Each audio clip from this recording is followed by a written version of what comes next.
Everyone, good morning সবাইকে। আবারও চলে আসলাম নতুন একটা ব্লগ ভিডিও নিয়ে। সকাল 8টা থেকে আজকের ব্লগটা শুরু করেছি, তবে সেক্ষেত্রে ঘুম থেকে উঠেছি কিন্তু অনেকটাই আগে। আমার এই ভাঙাচোরা রান্নাঘরটারে ঝেড়ে মুছে সাজিয়ে গুছিয়ে রাখতে যতখানি পরিশ্রম ও ভালোবাসা দরকার, তার থেকেও বেশি করতে রাজি। মনে মনে একটাই প্রতিজ্ঞা করে নিয়েছি, এই যে টিনের কিচেনটাকে যতটুকু পারি গুছিয়ে সুন্দর করে রাখার চেষ্টা করব। তবে সেক্ষেত্রে একদিনে তো আর করে নিতে পারবো না, তাই জন্য প্রতিনিয়ত কিন্তু একটু একটু চেঞ্জ করে নিতে হচ্ছে। একদিনে তো সম্পূর্ণটা করা সম্ভব না, তাই জন্য ওই যে একটু নিয়ম মাফিক একটু রুটিন করে সমস্ত কাজবাজ করে থাকি। তবে তোমরা একটা জিনিস ফলো করতেই পারো, এখন যারা আমার এই ভিডিওটা দেখছো তারা যদি আমার চ্যানেলটা সাবস্ক্রাইব নাও করে থাকো, তবে ওই 6 মাস পরে একবার এসে ঘুরে দেখে যেও আমার রান্নাঘরটাকে আমি কিভাবে গুছিয়ে নিয়েছি। অনেকটাই কিন্তু অন্যরকম প্ল্যান আছে, সেটা আর তোমাদের সাথে আগেভাগে শেয়ার করব না। ওই যখন করব তখন তো দেখতেই পারবে। আর যারা এখন আমার ভিডিওটা দেখে চলে যাচ্ছ সাবস্ক্রাইব করোনি, তারা ওই যে বললাম পরবর্তী সময়ে একটু সময় করে আমার এই জংধরা টিনের মডুলার কিচেনটা থেকে এসে একটু ঘুরে যেও। তবে মনে বিশাল বড় বড় ইচ্ছে আছে, জানি না কতটুকু কি করতে পারবো। তবে নিজের সবটুকু ভালোবাসা আর পরিশ্রম দিয়ে সেটা চেষ্টা করব অন্যরকম করে সাজিয়ে গুছিয়ে সম্পূর্ণ অন্যরকম একটা লুক দিয়ে দেবার। তোমরা তো যারা আমার পুরানো ভিউয়ার্স আছো তারা অবশ্যই জানো যে আমি আমার কিচেনের ক্লিনিং পার্ট বলতে যে ডিপ ক্লিনিংটা বলতে পারো, সেটা যখনই করি তখন কিন্তু ওই যে একসাথে করে উঠি না। কারণ কি, একসাথে করে উঠলে একদমই হাঁপিয়ে উঠি, তাই জন্য পার্ট পার্ট করে থাকি। এই যেমন ধরো আজকে আমার কাঠের রেকটা, সেটা কিন্তু ওই যে যখন নতুন লাগিয়েছিলাম তখন থেকে কিন্তু আর পরিষ্কার করা হয়নি, তাই জন্য ভাবলাম আজকে এই যে কাঠের রেকটাই পরিষ্কার করে নিই।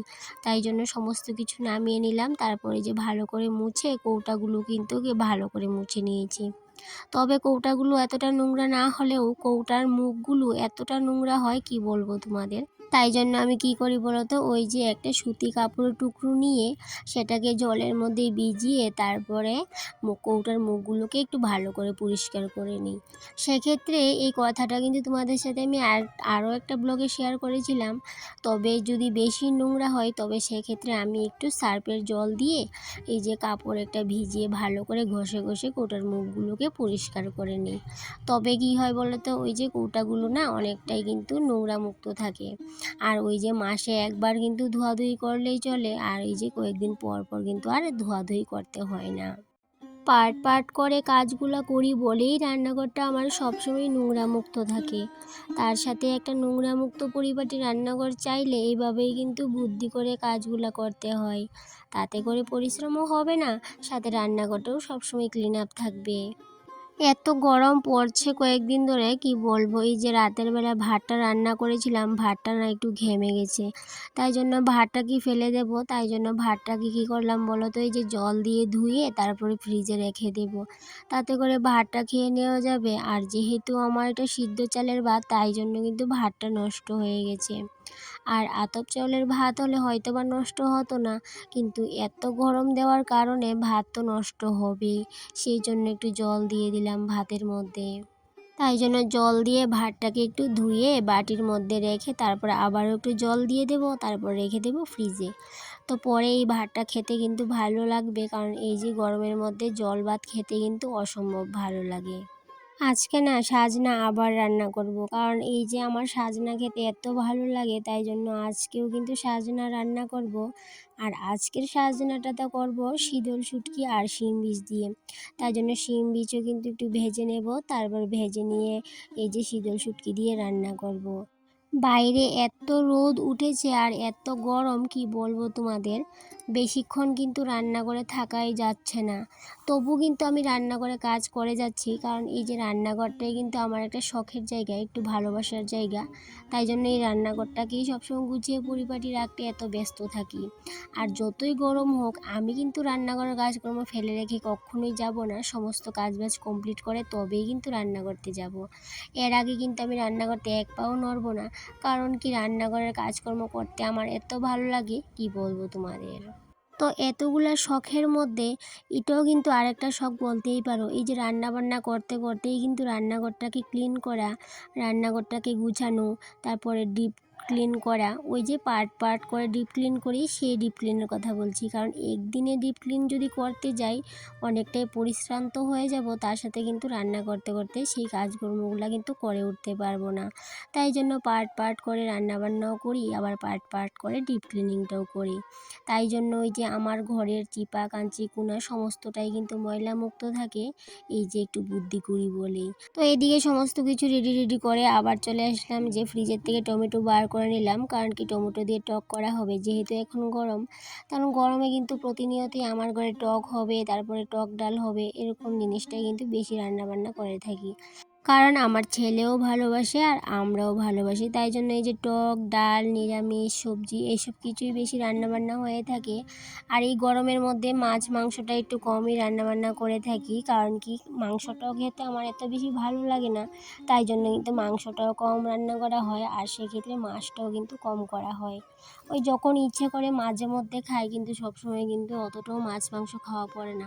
আর এদিকটাই দেখো, এই যে প্রথমে প্ল্যান করেছিলাম যে ওই সাইডে এটা লাগাবো, কিন্তু হঠাৎ করে আবার প্ল্যানটা চেঞ্জ করে নিলাম। দেখো আবার এই দিকটায় এনে লাগিয়ে দিলাম। কারণ কি অনেকক্ষণ সময় ভাবলাম যে ওই দিকটায় যদি লাগাই তাহলে কিন্তু ওই দিকটায় কিন্তু আমি এই যে ব্যাগপত্রগুলো রাখতে পারবো না।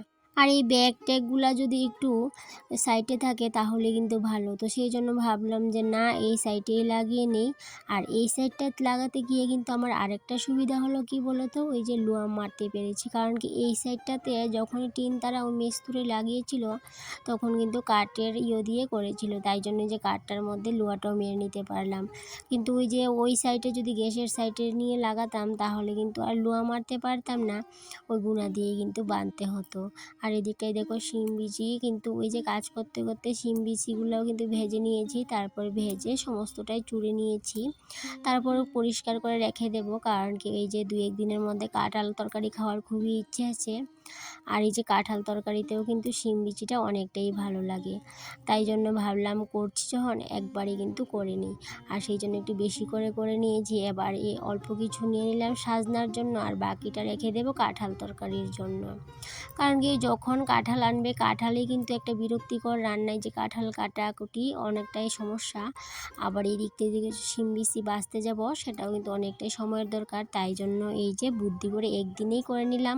তো যাই হোক, এদিকে দেখো এই যে শীতল শুটকি দিয়ে তারপরে শিম বিচি দিয়ে আমার তরকারি রেডি, সাথে কিন্তু বেগুনও দিয়েছিলাম একটা।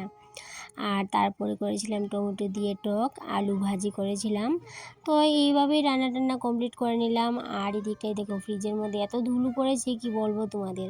তোমরা একটা জিনিস লক্ষ্য করলে বুঝতেই পারবে। দেখো আমি জানালাটা বন্ধ করে রেখেছি, কেন বন্ধ করে রেখেছি বলো তো? ওই যে আমাদের বাড়ির সাথেই রাস্তা, আর এই রাস্তাতে না কাজ চলছে, এত কাজ, ড্রজারের কাজকর্ম করছে, আর সমস্ত ধুলাবালি জানালা দিয়ে ঘরে ঢুকে সমস্তটাই নোংরা হয়ে যাচ্ছে। তাই জন্য কিন্তু এই যে জানালাটা লাগিয়ে রাখলাম, লাগিয়ে রেখেই ঘরের কাজকর্মগুলো করছি। আর এদিকটায় দেখো এই যে বাটিটা আমি ফ্রিজ থেকে বার করলাম, জানো এই বাটিটা আমি কতদিন পরে ফ্রিজ থেকে বার করলাম? প্রায় 1 বছর। এই যে গত বছর আম হয়েছিল আমাদের গাছে, ওই গাছ থেকে আম পেড়ে এই যে চাটনিটা করেছিলাম, তো অল্প একটু খাওয়া হয়েছিল, আর এই যে বাকিটা যে বাটির মধ্যে রেখেছিলাম ফ্রিজে, আর কিন্তু চাটনি দিয়ে দেখাও হয়নি আর চাটনিটাকে বার করাও হয়নি। তো তাই ভাবলাম আজকে বার করে চাটনিটাকে একটু জাল দিয়ে দিই। কারণ কি ওই যে গত বছর চাটনিটা করেছিলাম সেটার মধ্যে না একটু ঝালটা কম হয়েছিল, তাই জন্য সেদিন যে লঙ্কা গুঁড়োটা করলাম ভাবলাম কি একটু জাল দিয়ে দেব আর লঙ্কা গুঁড়োটা একটু মিশিয়ে দেব, তাতে করে একটু ঝালও হয়ে যাবে আর কিন্তু চাটনিটা খাওয়াও হয়ে যাবে। গত বছরের তুলনায় এবার কিন্তু আরও বেশি আম হয়েছে গাছে।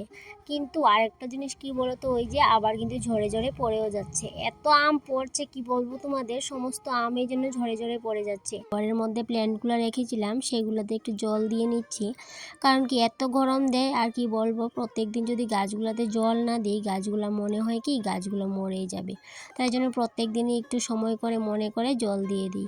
আর তোমরা তো তখন লক্ষ্য করেছিলে যে আমি ঘরের জানালাটা বন্ধ করে রেখেছিলাম, কেন রেখেছিলাম এবার বুঝতে পেরেছো তো? এই যে দেখো রাস্তার মধ্যে এমন কাজ হচ্ছে, আর এই যে কাজ করা হচ্ছে আর এত ধুলো উড়ছে, সেই ধুলোগুলো সমস্তটাই ঘরে একদম নোংরা হয়ে যাচ্ছে, তাই জন্য জানালাটা বন্ধ করে রেখেছিলাম। আর এদিকটাই দেখো, আজকের ব্লগটা না আমি এই পর্যন্তই রাখলাম। আবার দেখা হবো পরবর্তী কোনো একটা ব্লগে। ততক্ষণে তোমরা ভালো থেকো, সুস্থ থেকো, টাটা।